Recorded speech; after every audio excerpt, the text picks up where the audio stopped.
ఉదయం పూట పండ్లు తింటే పైత్యం చేస్తాయని చాలామంది పెద్దలు అంటారు.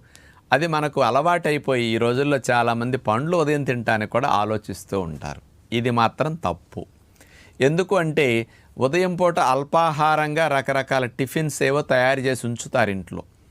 పిల్లలు ఏదో ఆకలిస్తున్నది అది తయారయ్యే లోపని టేబుల్ మీద పండ్లు కనపడితే చకచక ఇవి తినేస్తారనుకోండి. వీటితోనే కడుపు నిండిపోయి మళ్ళీ వాళ్ళు వండిన టిఫిన్లు తినరని, పళ్ళు తినేళితే మధ్యాహ్నం దాకా ఆకలి వేసేస్తుంది, నీరసం వచ్చేస్తుంది, ఉండలేడు. కాబట్టి వీడికి పండ్లు తింటే పైత్యం వస్తుంది అని అంటే పండ్లు తింటాం మానేసి ఇంట్లో అమ్మలు వండిన టిఫిన్నే తింటారని పిల్లలకి అవి తినిపించి పండ్లు తినకుండా ఉదయం పూట అల్పాహారంలో ఉండటం కొరకు ఇలా చెప్పిన మాయమాటే తప్ప అందులో యథార్థం కాదు.